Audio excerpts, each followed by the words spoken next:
거실은 낡은 흔적을 지우고 면을 정리하는 방향으로 설계를 했는데요. 기존 거실의 천장에는 굵은 몰딩이 돌아가고 벽체에는 붉은 장식들이 마감재로 붙어있는 전형적인 90년대 스타일이었어요. 이런 것들이 있으면 아무래도 새 가구를 넣는다 해도 시선이 자꾸 벽체 패널이나 천장의 등박스에 걸리게 되죠. 고객님도 디자인적 욕심을 부리기보다는 그런 정돈된 공간을 원하셨어요.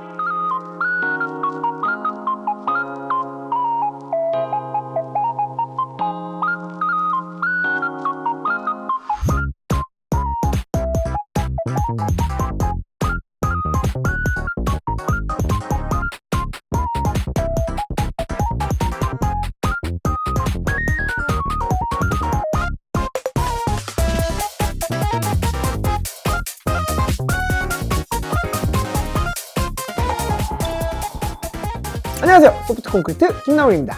오늘 제가 나와 있는 이 현장은 분당에 있는 38평 아파트예요. 1992년에 지어진 구축 아파트인데 제가 여기를 공사한 지가 이제 1년이 조금 지났거든요. 그동안 유튜브에서 공사를 막 마치고 아무것도 없는 깨끗한 현장들을 많이 보셨을 텐데 거주한 지 1년이 넘은 이 집을 제가 보여드리는 이유가 있습니다. 요즘 인테리어 영상을 보다 보면 정말 화려한 자재들도 많이 쓰고 갤러리나 호텔처럼 으리으리한 곳들도 많더라고요. 그런데 이 현장은 그렇게 하지 않았어요. 기본에 충실한 디자인인데 살림을 하다 보면 예쁜 것도 중요하지만 관리가 편하고 잘 고장나지 않는 구조로 설계하는 게 그게 엄청 중요하거든요. 제가 오늘 이 현장에서 살면 살수록 만족스러운 기본 인테리어 디테일들을 하나씩 보여드릴게요. 이 영상 끝까지 시청하시고 편안한 우리 집 인테리어를 꼭 완성하시기 바랍니다. 아까 여기가 92년도에 지어졌다고 하셨는데 이 정도 아파트를 인테리어 할 때 꼭 챙겨야 할 것들이 뭐가 있을까요? 제가 초구축 아파트 인테리어를 상담할 때 가장 먼저 하는 말이 있어요. 첫 초구 방배동입니다. 서울 초구축 아파트는 방수, 배관 청소, 동관 교체가 필수라는 거죠. 오래된 아파트에 입주를 할 때 대부분 샤시와 단열은 잘들 챙기시는데 의외로 잘 모르고 놓치시는 부분이 방수, 하수 배관 청소, 보일러 동관 교체, 바로 방배동입니다. 샤시와 단열이 잘못되면 그냥 우리 집만 춥고 말지만 이 세 가지가 잘못되면 아랫집에 피해를 줄 수 있어요. 첫 번째 방수부터 한번 살펴보면요. 30년이 지난 화장실의 방수층은 이미 수명을 다 했다고 봐야 해요. 눈으로 봤을 땐 멀쩡해도 속까지 멀쩡한 건 아니거든요. 그래서 방수는 처음부터 싹 다 철거하고 다시 자리 잡고 나가야 합니다. 덧방으로 기껏해야 50만원, 100만원 아끼려다가 우리 집 화장실 2번 공사해야 하고 아랫집은 도배까지 다 다시 해줘야 하는 그런 경우를 제가 실제로 많이 봤어요. 배관 청소도 마찬가지예요. 20-30년 동안 한 번도 청소하지 않은 하수 배관의 상태가 어떨지 상상이 되시나요? 저희는 철거가 끝나고 나면 한 번, 타일 공사가 끝나고 또 한 번 이렇게 하수 배관 청소를 총 2번 진행합니다. 공사가 다 끝나고 입주할 때 물이 내려가지 않는다는 걸 발견했을 때 그땐 이미 늦은 거예요. 마지막은 동관 교체인데요. 구축 아파트는 수도 배관이나 보일러 난방 배관이 동관으로 되어 있는 경우가 많아요. 구식된 동관은 어느 날 갑자기 누수로 터질 수 있어요. 집 전체에 시한폭탄을 깔고 사는 거죠. 다만 동관 교체는 바닥 전체를 다 드러내고 배관을 교체하는 작업이라 시간도 예산도 정말 큰 결심이 필요한 사항이에요. 이제 그럼 튼튼하게 지어진 뼈대 위에 어떤 그림을 우리가 그렸는지 현관부터 한번 보여드릴게요. 구축 아파트라면 현관에 빠지지 말아야 할 게 바로 이 팬트리입니다. 이 아파트는 현관의 사이즈가 고작 1.5m에 1.5m, 정사각형의 평수 대비 현관이 작은 편인데 신발장 외에 다른 수납장 공간은 꿈도 꿀 수 없었죠. 그런데 3살 아드님이 있어서 자전거, 킥보드, 유모차까지 둘 공간이 무조건 필요했어요. 이 아파트는 엘리베이터에서 바로 내리면 현관과 앞집 현관이 마주하고 있는 구조라서 현관 앞에 물건을 쌓아둘 수도 없고 대부분 이런 기물들은 계단실에 올려두고 사용하고 있었어요. 그래서 현관 옆 침실을 이용해서 구조를 좀 바꿔봤어요. 이 건물은 3베이 구조다 보니까 대부분 내력벽으로 구성이 되어 있는데 현관과 맞닿아 있는 이 벽이 철거가 가능한 비내력벽이더라고요. 이 벽을 허물고 현관 쪽에서 문이 열리는 팬트리를 만들었습니다. 가로 1.1m에 깊이 75cm로 유모차를 접어서 안쪽으로 넣을 수도 있고 선반에는 여행용 캐리어나 골프백을 수납할 수도 있어요. 벽면에는 콘센트를 넣어서 제습기를 돌리거나 전동 킥보드를 충전할 수 있습니다. 단순히 팬트리만 만든 게 아니에요. 공용 화장실 문 바로 앞까지 현관을 50cm 더 확장을 해서 신발장의 수납도 추가로 더 확보하고 화장실 문도 문선 없이 깔끔하게 떨어지도록 했어요. 현관이 50cm 더 커진 게 크지 않게 느껴질 수도 있는데 현관이 1.5m냐? 2m냐는 생활의 체감이 완전히 다릅니다. 신발을 20켤레 이상 더 수납할 수 있는 그런 구조가 되는 거예요. 바닥은 1200에 600각 타일로 마감했어요. 간혹 비용을 아끼기 위해서 현관에 600에 600각 타일을 쓰는 경우가 있는데 현관은 면적이 작기 때문에 600각 600각 타일과 1200의 600각 타일의 금액 차이가 그렇게 크지 않아요. 타일은 2배 커지지만 몇 장 안 들어가거든요. 줄눈을 절반으로 줄일 수 있고 관리도 더 편한 1200의 600 타일을 저는 현관만큼은 꼭 추천드립니다. 여기가 인테리어 한 지 1년 지난 현장인데 아직도 현관 벽면이 참 깔끔하죠. 현관 주변 벽체는 필름인데요. 이런 공용부는 벽지보다 필름으로 마감했을 때 관리가 훨씬 편해집니다. 문이 열고 닫히면서 손때가 타고 유모차, 자전거를 집으로 끌고 들어오면서 부딪히면서 쉽게 더러워지거든요. 그래서 이 집은 현관에서부터 공용 화장실을 지나 주방으로 이어지는 벽체까지 필름으로 쭉 연결해서 시공했어요. 신발장은 하단을 띄우고 간접 조명을 넣었고 천장에는 3인치 다운라이트 하나를 추가로 배치했습니다. 제가 여기서 조명 팁 하나 드릴게요. 거울이 바로 앞에 있는 천장에는 조명을 넣으면 안 됩니다. 잘 보이라고 조명을 넣는 건데 머리 위에 빛이 떨어지면 눈 밑에, 코 밑에 그림자가 생겨요. 화장이 잘 됐는지 확인하는 것조차 어렵습니다. 기존 중문은 미석이 우드 중문이었는데 이번에 비대칭 양계 스윙 중문으로 바꿨어요. 이런 골목형 현관 구조에서는 미석이나 삼연동 중문은 항상 한쪽이 반만 열리거나 3분의 2만 열리는 구조예요. 이러면 짐을 들고 들어올 때 답답하고 좀 불편하죠. 이럴 때 비대칭 양계 스윙으로 바꾸게 되면 평소에는 한쪽만 여닫고 사용하고 필요에 따라 양쪽 모두 다 개방해서 사용할 수 있어요. 마지막으로 보여드릴 부분은 스위치인데요. 현관에 2구 스위치가 있어요. 하나는 팬트리 안쪽 조명이고 다른 하나는 공사를 하면서 새로 만든 일괄소등 스위치입니다. 새롭게 만들어진 이 버튼 하나로 매일 나가기 전에 집안 곳곳에 불을 일일이 끌어다니지 않아도 됩니다.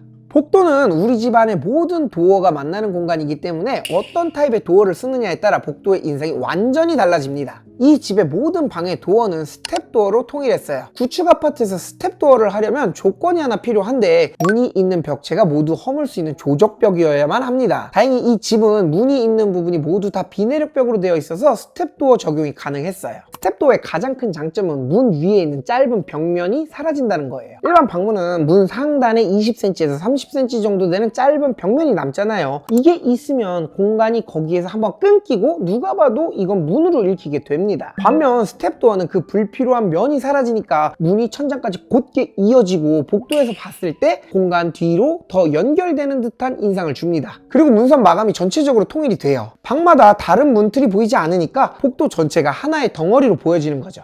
근데 스텝도어 비용이 많이 비쌀 것 같은데요? 소프트 콘크리트 기준으로 스텝도어는 일반 9mm 문선과 한 개소당 15만원 정도 차이가 나요. 우리 집의 모든 도어를 스텝도어로 바꾼다고 해도 일반적인 3베이에서는 필요한 도어가 5개 정도 되니까 비용이 생각보다 확 올라가지는 않는다는 겁니다. 이 정도 투자로 공간의 인상이 완전히 달라질 수 있다면 충분히 가치 있다고 저는 생각합니다. 여기에 모든 방문이 다 비내력벽으로 되어 있었는데 단 하나, 공용 화장실 벽체만 내력벽이었어요. 그럼 여기서 공용 화장실만 일반 방문으로 가야 하나? 그러면 전체 도어의 통일성이 사라지겠죠? 그래서 공용 화장실만 벽체를 앞쪽으로 끌고 나오면서 스텝도어처럼 보이는 히든도어로 디자인을 완성했습니다. 바닥재는 광폭 강마루를 깔았어요. 마루의 방향은 거실의 샤시를 방향으로 기준을 잡았는데 샤시와 평행하게 깔게 되면 집을 가로로 넓어 보이게 되고 샤시와 수직을 깔게 되면 복도 쪽에서 마루가 다 짧게 재단이 되면서 광폭 강마루의 장점이 다 사라지게 됩니다. 마루의 사이즈는 시공하는 공간에 따라 평수에 맞춰서 선택해야 집이 이상해 보이지 않아요. 20평대는 소폭 강마루, 폭 10cm에 길이 80cm 정도면 됩니다. 작은 집에 큰 마루를 깔아도 소파와 가구에 다 가려져서 큰 마루의 장점이 보이지 않아요. 30평 후반에서는 광폭 강마루, 폭 190에 길이 1400, 1600 정도가 적합해요. 집의 전체적인 비례도 가장 잘 맞고 이 평수부터는 마루가 좀 크게 보입니다. 40평대, 50평대 가면 초광폭 강마루, 폭 23cm에 길이 2.4m입니다. 큰 평수엔 큰 마루가 필요해요. 작은 마루를 깔면 공간이 답답하고 복잡하게 느껴집니다. 거실 확장을 무조건 고집하지 마세요. 확장이 답이 아닌 집도 있습니다. 여기는 따로 확장하지 않았어요. 이 집은 평수 대비 거실의 면적이 이미 충분히 자리 잡혀 있었고 어린 자녀가 있어서 발코니에서 물놀이를 하거나 독립적인 놀이 공간이 필요했어요. 거실의 면적을 늘리는 대신에 공간의 용도에 맞게 나눠서 사용하기로 했어요. 거실은 낡은 흔적을 지우고 면을 정리하는 방향으로 설계를 했는데요. 기존 거실의 천장에는 굵은 몰딩이 돌아가고 벽체에는 붉은 장식들이 마감재로 붙어있는 전형적인 90년대 스타일이었어요. 이런 것들이 있으면 아무래도 새 가구를 넣는다 해도 시선이 자꾸 벽체 패널이나 천장의 등박스에 걸리게 되죠. 고객님도 디자인적 욕심을 부리기보다는 그런 정돈된 공간을 원하셨어요.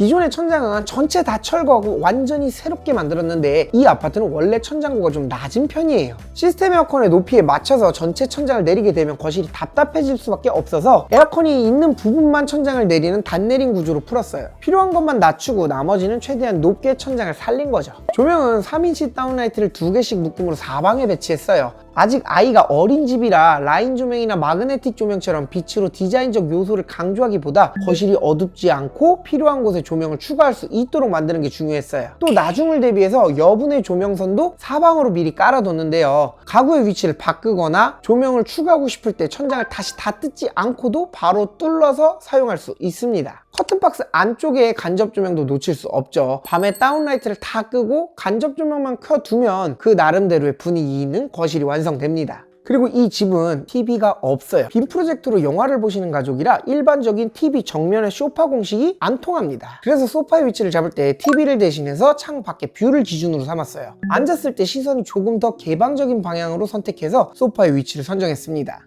거실을 깔끔하게 만들 때 가장 중요한 요소 중에 하나가 스위치와 인터폰인데요. 소파에서 앉았을 때 보이는 면에 작은 사각형들이 다닥다닥 붙어 있으면 시선이 자꾸 그쪽으로 쏠리게 됩니다. 그래서 인터폰만 그 자리에 남겨두고 스위치와 온도 조절기는 주방 측면의 벽에 옮겼어요. 이쪽으로 옮긴 데에는 두 가지 이유가 있습니다. 첫 번째는 거실과 주방이 하나의 큰 공간으로 대면하고 있는 구조라서 스위치를 중앙에 모으면서 시야에서 가장 덜 걸리는 위치로 보낸 거예요. 둘째, 안방으로 들어가는 동선에 가까워야 해요. 우리가 매일매일 거실과 주방의 조명을 끄고 방으로 들어가는 동선이 반복되거든요. 그래서 안방과 가장 가까운 주방 벽체에 한 번에 소등을 하고 들어갈 수 있게 했어요. 발코니는 확장을 따로 하지 않았지만 샤시는 내창과 외창 모두 교체했어요. 확장하지 않은 집에서 외창만 바꾸게 되면 내창은 30년 전 그대로기 때문에 단열의 효과가 반쪽이 돼요. 어차피 샤시를 바꾼다면 내창과 외창 모두 같이 바꿔야 합니다. 마지막으로 거실에서 가장 중요한 진짜 포인트가 있어요. 구축 아파트는 신축과 달리 통신함이 따로 없거든요. 그러다 보니 인터넷 첫 단자가 아트월 쪽으로 들어와서 셋톱박스와 공유기를 통해서 TV 뒤로 숨어 있는 게 일반적이에요. 근데 이 집은 TV도 없고 빔 프로젝트를 쓰는 집이라 각방 인터넷 단자, 셋톱박스, 공유기까지 모두 주방 상부장 한 켠으로 몰아두었습니다. 구축 아파트는 보통 억지로 샤시를 뚫고 인터넷이 들어오기도 하고 전화선을 통해 가지고 연결이 되기도 하는데 단선이 돼도 이 선이 어디서 왔고 어디로 가는지 추적할 수조차 없어요. 그런데 이렇게 인테리어를 하면서 새롭게 배선을 하고 모든 선을 한 곳으로 몰아두게 되면 와이파이가 안 잡히거나 인터넷이 끊길 때 선만 따라가게 되면 그 원인이 보입니다. 이런 부분은 구축 아파트 인테리어를 하게 된다면 꼭 스스로 챙기셔야 합니다. 주방의 레이아웃을 결정지을 때는 가장 중요한 건 바로 식탁의 위치예요.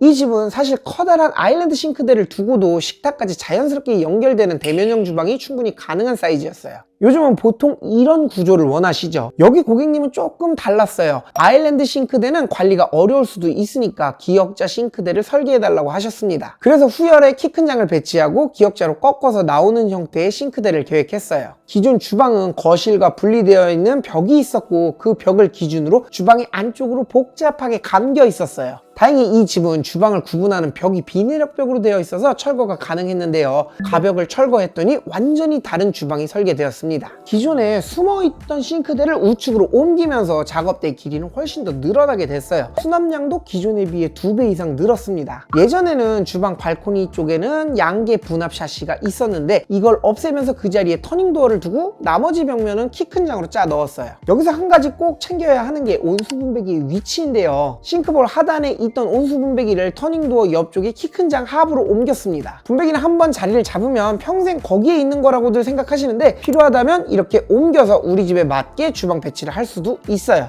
싱크볼은 거실을 바라보는 위치로 배치하고 인덕션은 벽 쪽으로 두어서 요리를 할 때 양념이 주방 밖으로 튀지 않게 신경 썼어요. 히든 후드를 넣으면서 주방 위쪽도 깨끗하게 정리했습니다. 기역자 주방을 설계하면서 가장 많이 놓치시는 게 바로 모서리 수납이에요. 보통 모서리는 죽은 공간으로 비워두게 되는 경우가 많은데 이 집은 기역자로 돌아가면서 하부장 모서리까지 꽉꽉 채웠습니다. 전면에 여닫이는 수납장으로 짜서 모서리 안쪽까지 활용할 수 있도록 만들었고요.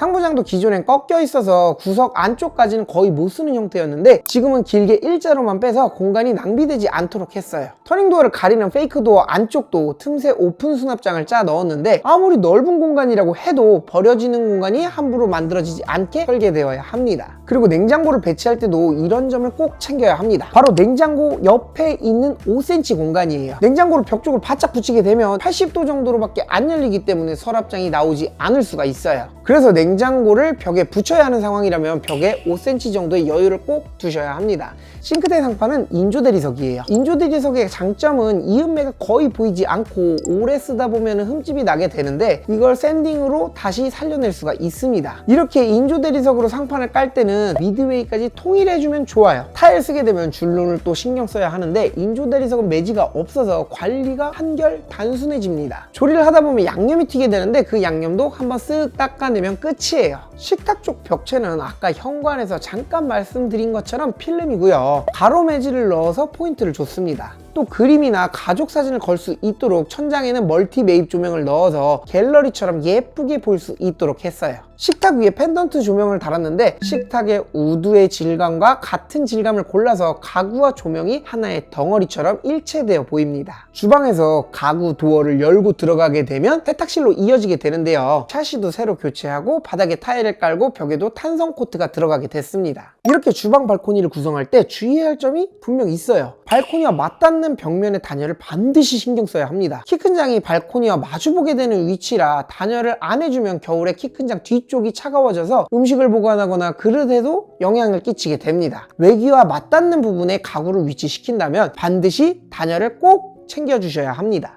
안방의 한쪽 벽면은 쭉 장으로 구성했는데 옷장의 내부를 어떻게 구성하느냐에 따라 같은 크기라고 해도 옷의 양이 달라지게 됩니다. 붙박이장 구성할 때는 상단에 캐리어장을 만들고 나머지는 상하단을 나눠서 쓰는 걸로 시작을 해요. 이렇게 구성하면 티셔츠나 와이셔츠를 보관할 수 있는 높이 최소 900이 확보되어야 합니다. 코트나 원피스 같은 긴 옷이 많다면 최소 높이 1.5m를 확보해야 해서 상단의 캐리어장은 빼고 상하단을 나눠서 구성을 하고 속옷, 양말, 운동복처럼 접어서 보관하는 옷들이 많다면 서랍을 많이 구성해야 하고 걸어두는 옷이 많다면 옷봉을 많이 구성해야 합니다. 만약 가방이 많다면 멋진 장식장을 짜도 되고 조명을 안쪽에 넣어두면 방 안의 분위기도 완전하게 달라집니다. 이 집은 붙박이장 사이에 화장대를 일체형으로 짰어요. 화장대 서랍은 드라이기나 고데기를 바로바로 꺼내서 사용할 수 있도록 안쪽에 콘센트를 당연하게 만들어 드렸고요. 예전 안방 욕실은 좌측에 긴 카운터 세면대가 있었고 가운데 변기, 우측에는 욕조가 있는 형태였어요. 변기는 최대한 기존 자리를 유지하는 게 좋기 때문에 이 구조를 살리면서 최대한 사용성을 끌어올리는 방향으로 레이아웃을 새롭게 잡았습니다. 먼저 세면대는 언더카운터 형태의 세면대로 교체를 했어요. 기존에는 각종 세면 도구와 청소용품들이 밖으로 다 나와 있어서 하부 서랍장과 하부 수납장을 만들면서 청소도구나 여분의 휴지까지 보관할 수 있도록 했습니다. 또 세면대를 바꾸게 되면서 상판 치마 앞쪽으로 휴지거리를 매립했어요. 따로 휴지거리를 달지 않아도 돼서 욕실 공간도 절약하고 실제로 매우 편리합니다. 상판은 인조 대리석으로 마감했는데요. 언더카운터 세면대라고 꼭 세라믹으로 할 필요가 없어요. 관리도 편하고 사용성도 좋은 인조 대리석이 충분히 좋은 선택지가 됩니다.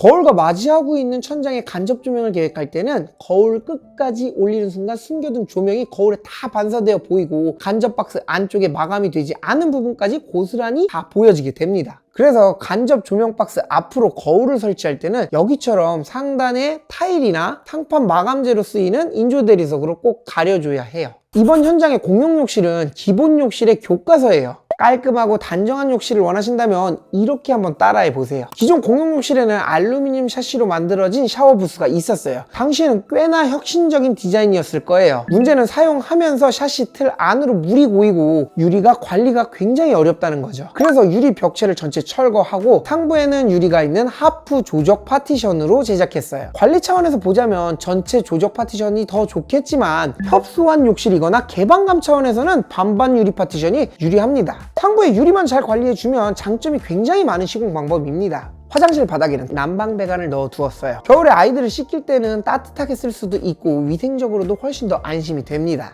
샤워실 쪽으로 바닥 공간이 충분히 나왔기 때문에 스텝다운 형식의 샤워 공간으로 마감을 했어요. 모든 현장에서 다 되는 건 아닌데 이곳처럼 스텝다운이 가능하다면 꼭 적용해야 하는 마감 방법이에요. 수건과 휴지를 화장실에 많이 보관하지 않는 타입이라면 이곳처럼 플랩장과 여닫이장이 있는 복합 거울장을 넣어보세요. 자주 사용하지 않는 여분의 물건들을 플랩장에 보관하고 자주 사용하는 수건이나 로션류는 여닫이장에 보관하면 좋습니다. 또 욕실장 하부에는 간접 조명을 꼭 넣어주세요. 밤에 자다 일어나서 화장실에 들어갈 때 직구형 조명을 켜면 눈이 부실 수밖에 없잖아요. 밤에 이 조명 하나만 켜두면 화장실을 쓰기에도 충분합니다. 인테리어 할 때 결국 가장 중요한 것은 어떤 마감재와 어떤 디자인을 구현했느냐 보다 기본기를 탄탄하게 챙겼느냐예요. 이게 결국 살수록 만족스러운 집을 만듭니다. 오늘 보신 현장에 대한 의견 있으시다면 댓글 남겨주시고요. 앞으로 다양한 현장 그리고 인테리어 이야기로 찾아뵙도록 하겠습니다. 소프트 콘크리트 김남훈이었습니다. 감사합니다.